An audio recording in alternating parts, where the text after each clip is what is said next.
Okay, I'm going to be making a recording today of making a painting with pouring. I actually have set up a box. It's a cat litter box, and I lined it with a plastic bag. It's a little wasteful. And then I put a couple of yogurt containers or 2 cans or jars or anything the same height, because what I'm trying to do is set up a place where I can drip and it will run off the painting into the box. So in this particular demo, I'm going to be pouring. I have mixed up paint. I put about 3/4 of an inch of water with a little bit of paint. This was from the new paint set. I found that it went better if I use the new paints because the old paints are drying up a little, but I did manage to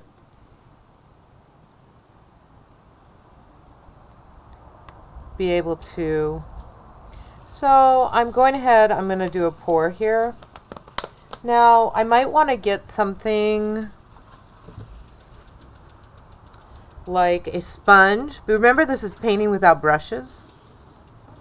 So I may want to get something like a sponge, or this is a handy wipe or paper towel. You could use tools to move the liquid around. Okay, so now I have thick and thin, and you can use gravity by moving the painting. You can pick it up and move it. So I started with an orange pour. I tried making yellow that was left over from the fall in this container. So we're using, the orange paint was a little thinner. This yellow has a little more viscosity. It's a little oilier because it has more acrylic. Let's see. So I'm pouring. Oh, and it's thick. I'm seeing it's maybe a little too thick. I may have to add some more water to that because I got a clump of paint right here. So I might just get in there and take that out. So you have to thoroughly mix your paint for this unless you want the paint clumps. I have some paint clumps in there. I might use this tool. Remember, I'm painting without brushes, so I'm using other tools right now, but I'm not using a paintbrush. Even though I did use a paintbrush to mix this yellow paint with water because I couldn't do it with shaking. It's too dried up. Okay. So this also, remember, we did this with the crinkle wrap. You could also use this like a stamp to pick up or move color. I highly recommend that you either set up the sink with a trash can bag, or I also lined my table with paper bags. I got a cat here extremely interested in what we're doing. So remember, this is about a tablespoon of paint mixed with about 3/4 of an inch of water, and this is pure blue paint. This is the paint from the new set.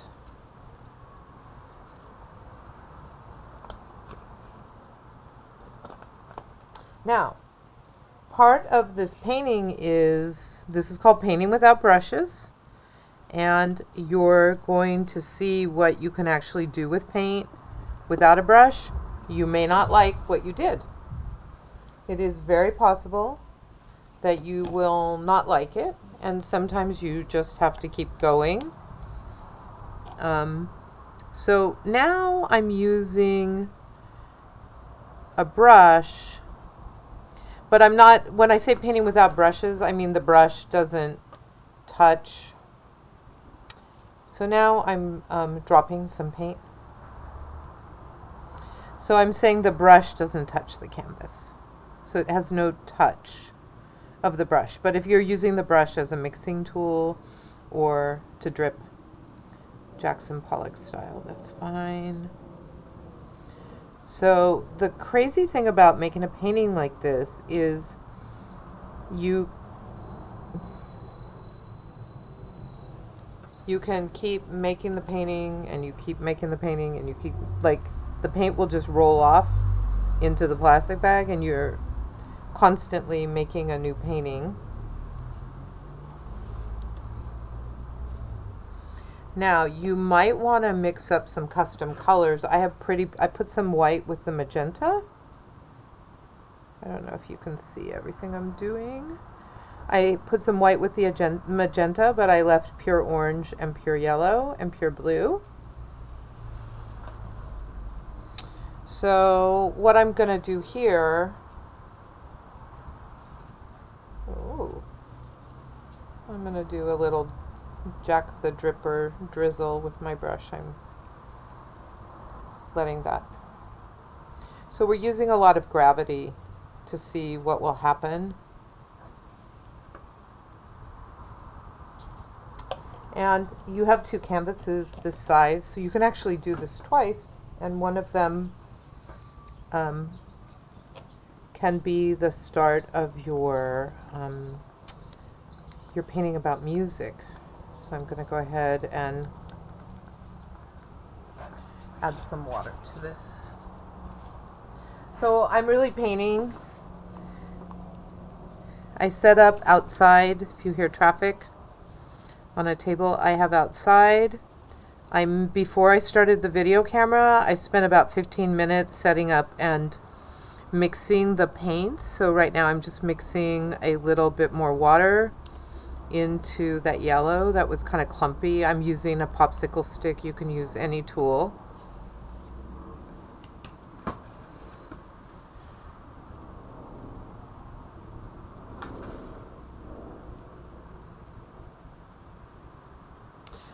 This is going to drive little kids in your family crazy. They're going to want to touch it.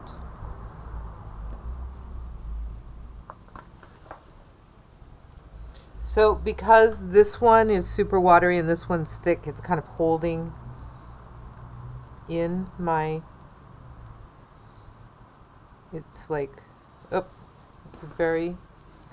have a little bit of paint that's a little too gelatinous. And then in this, I have a squeeze bottle that salsa came in, but you know, a lot of food comes in these kind of squeeze bottles. I'm going to go ahead and see what happens with, I made a squeeze bottle full of white. Now, you could make something that's terribly ugly. That's okay. I wish I was, and then you can play around with the, with what's going to happen with your gravity.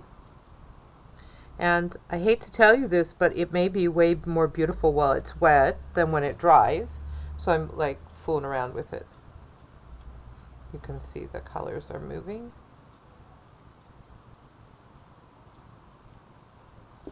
So probably you've seen this YouTube, TikTok, Instagram, people fooling around with the paint and looking at what it does when it's wet. And sometimes what it does when it's wet is very interesting, and then when it dries down you're like, But this is going to be the bottom layer of a painting. So a lot of people, I love to get a wash on the painting, but I also like it when you get some color on there. Now, I don't necessarily think this is a great idea, but I'm just going to go ahead and we're going to do a thing on dragging. But if you've just made, like I have all this yellow paint that didn't mix, so I'm just going to drag it off. So if you made something that's terribly ugly, this is so beautiful. So beautiful right over here, but I don't think it's going to last. It's all marbleized, and I've got like this whole rainbow here. But I don't think it's going to last. So I'm just going to go ahead and drag some of this muck off. So you can always use a paper towel or a stick like I'm using and wipe it down. Piece of cardboard. If you've got too much paint on there and you don't like what you have, I'm just bringing it all the way to the edge. I'm wiping off my fingers. So remember this, like, we've been working on this standard about creating an artwork without a preconceived notion. This one I have no control. I have no control whatsoever. I never even know when it's going to squirt. Same when there was salsa in it. It was very surprising how much salsa I would get on whatever I put it on. So I'm going to go ahead and play with the pores. And now I have a whole new painting going. It's got a totally different mood. It's kind of mucky. You know, I like, I'm going to mix a little water in there. You know, I like earth tones at the bottom of a painting because I believe that the dull colors make the bright colors look bright. So I'm going to go ahead and... So you may want to start thinking about how could I use these techniques of pouring and pouring cells within cells. How could I use gravity to either make like a scene, to make like a really cool looking abstract painting, or to explain something in music like rhythm or pattern, a drum beat. So I'm just going to use that cup. How can I get like the rhythm of a voice or a drum beat or whatever by doing a pour? So this is kind of my, I'm just playing with it. Now, the really challenging thing is you're going to have to put this someplace safe that it can dry for like 4 hours. So you might want to do this like before you go to bed, knowing that it might be done. It might be dry by the time you wake up. Or you might want to do it out in your garage. If you live in tight quarters, you know, if you don't have a lot of workspace, I think what I would do is do this over the sink. I would put a trash can bag in the sink and put a couple things in the sink to hold the painting flat. I know it's painting without brushes. I'm just touching a couple places where I can see raw gesso. Not really painting. Because what I'm trying to do is just feature... I'm just trying to feature the liquidness of paint by these pores. The idea of these pores for me, there's like a sunshine. The idea of these pores is they have a lack of control, and they're very fluid. They accent the very fluid nature of the paint. Okay, so that's one canvas, and probably the best container for you to use is just old water bottles. Just save some water bottles, find somebody who could give you some. And like I said, you could just keep painting and you could just keep pouring on this canvas and the paint will make a big puddle. You can still use that paint that went in all the paint that just went over the edge. You can scoop it up and use it on the next canvas to start with like the muddy colors. Okay, at a certain point, you're gonna have to stop. I'm looking at the video and going, oh, I could probably...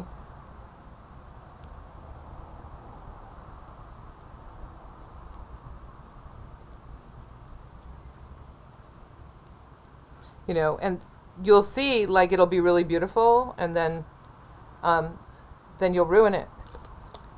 Maybe you'll ruin it. And I want you to be totally okay with experimenting and going too far and then maybe ruining it, or remembering that this is actually the first layer of a painting on which I'm going to ask you to do 5 or 6 different techniques. So this is the beginning of painting without brushes. The first technique that we're going to use is pouring. Okay, so this is so messy that I'm just going to have to let it drip until it drips a little bit, and then I'm going to, I have another canvas. I'm going to go ahead and I'm going to pour on this one. But right now, I'm just going to leave this because I don't, usually at school, what we do is take them like a pizza. Oh, that's such a good idea. I have a pizza box. So I'm going to take this, I'm going to set it in the pizza box, I'm going to start another one. So that's all I'm going to do is I'm going to set up the pizza box, and then I'm going to take this and I'm going to put it in the pizza box, and then I'll just do that really fast.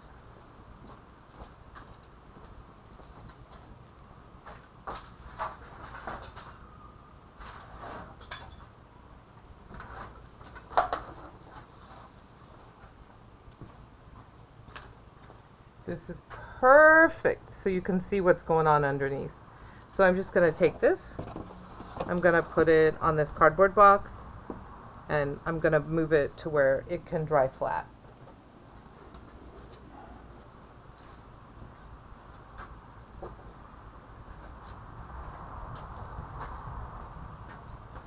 And then you'll see that in here, I got a whole bunch of paint. So I can recover that paint and use it again. So we usually at school will start with all these really beautiful colors, and then the people who are late to the party, they get all the mucky colors. So on this one,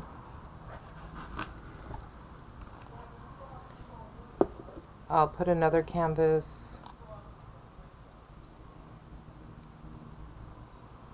And all that did was make like just a fabulous brown. And I love my earth tones. So on this one, I'm going to start the painting really differently. So I want you to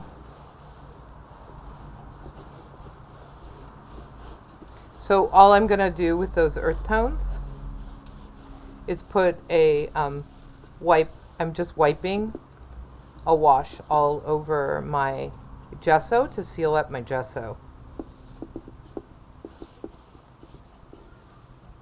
because I don't like plain gesso. So I'm just going to go ahead and I'm going to usually I try to wipe out all the texture, but this time I'm using the paper towel on purpose to give it texture. So you're going to need some paper towels nearby, some trash can. This is a slightly messy thing that we're doing. I would definitely get clearance from your parents before you start doing this. So it just looks like somebody has been finger painting in chocolate pudding. And then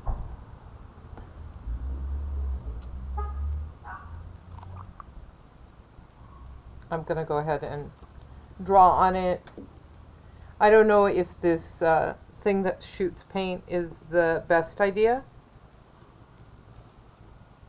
but I'm just going to play with some gravity, and you can really get some movement. This might be a really great way to describe music.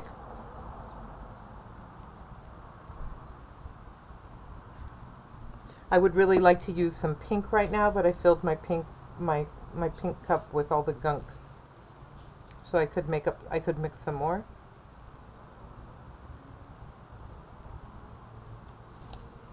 Actually,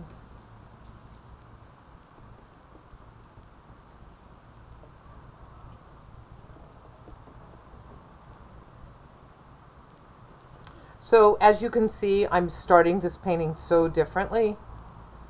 I started with brown, I painted with white, and now I'm making these beautiful little brown stars by dripping from really high up, like 2 feet up. Okay. So you're going to try to do this without causing too much damage or drama at your house, because you want to definitely make sure that you're not making a big mess and expecting somebody else to clean it up. Make sure that you're the one cleaning up the painting experiments.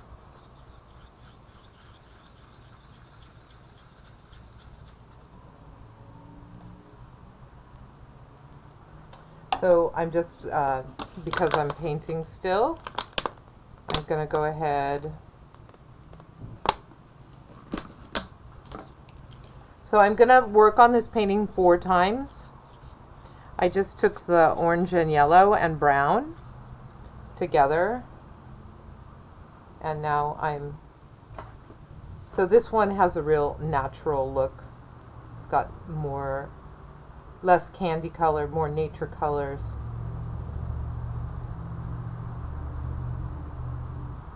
And I'm using my brush to drip little tiny. So the brush is picking up the paint. For me, I could use a stick or a spoon or whatever, but the brush is doing a good job for that.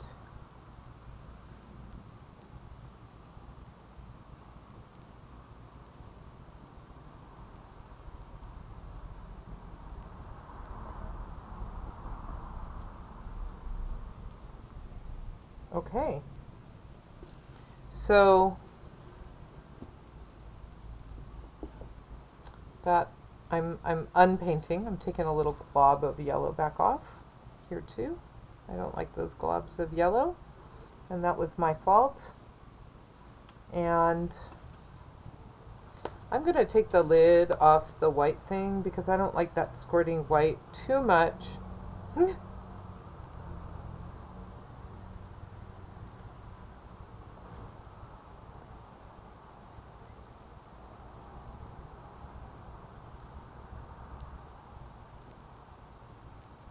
So this is kind of being a designer, because you're picking the rhythms, the patterns, the emphasis. Ooh, that's starting to be really interesting to me.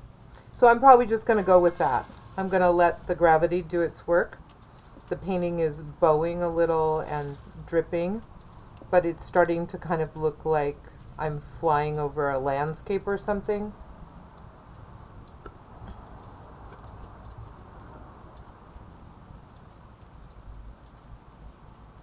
I dig it. You know, the thing that's calling me now is to use a little black. The painting is telling me to mix up some black paint. So I'm actually just going to use a little bit of the brown. And I'm going to, oh, that's raw umber, black. Okay, so the thing that's going to happen is you're going to find this really beautiful thing, and then you're going to destroy it. And then you're going to find another beautiful thing, and then you're going to destroy it. At some point, you have to stop because you don't have that much paint.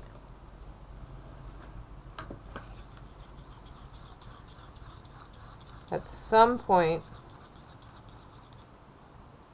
you're just going to have to say, okay, I think I'm good. And I've been painting for a few minutes on this video. Usually at this point you're dying to jump in there and go try it. So we usually have a painting station at school so that you guys can share the mixed up paints and the tubs. So You're going to have to find some sort of setup. Oh yeah. Oh yeah. I like it.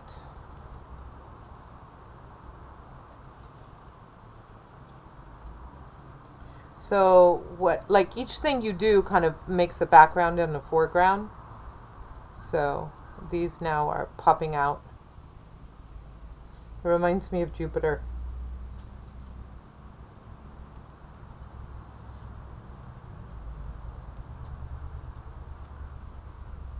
Okay, so it's going to look better wet.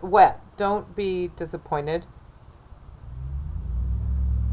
So over and over again, it looks great, and I still keep pouring.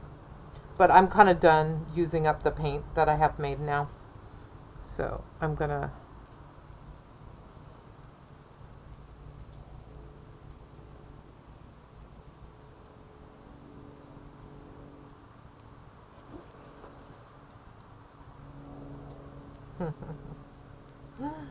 Oh, I like it. I like it.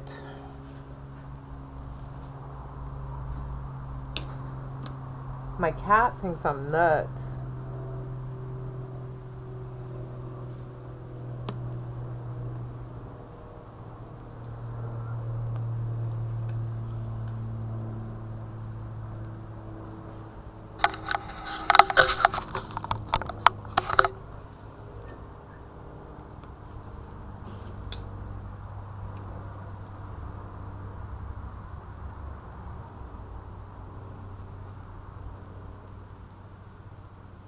Okay, it's a big waste of paint, but you're only going to do it once and see if you like it, and then if you like it, you may work this into your painting practice.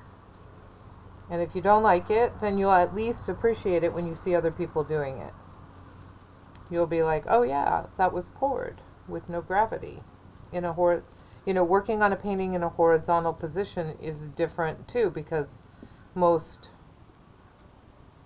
Western painting, American, European painting is done as up and down, standing at an easel or on a wall. So this kind of gives us that like Aborigine flyover. Okay, I'm totally good with this. This is where I'm going to stay. I love the cells. I love the color. I wanted you guys to see me go two totally different directions with this. So these are the 11 by 14 canvases. And you're going to work on, I'm going to encourage you to do, I'm going to finger paint a little bit. There's a couple textures in here I don't like, and a couple places where I just didn't get the gesso sealed. And as you know, I like gesso sealed. Okay. So, you might want to think about the color scheme for your painting about music, and maybe the color scheme of that painting with about music. You might want to make both of these poured paintings. You might want to set it up so that, oh, that's the sky reflecting and me. Say hi. Hi. Hello. Hello. That's me. You might want to like think about how you're setting out this project. I would use like 3 or 4 colors. So I actually used 4 colors, black and white. So I used a cup full of yellow. I used a cup full of magenta and white that I mixed in a cup that's now all muck. I had pure blue, pure orange, white, and then I got some black out. Okay, so that's the end of this demo.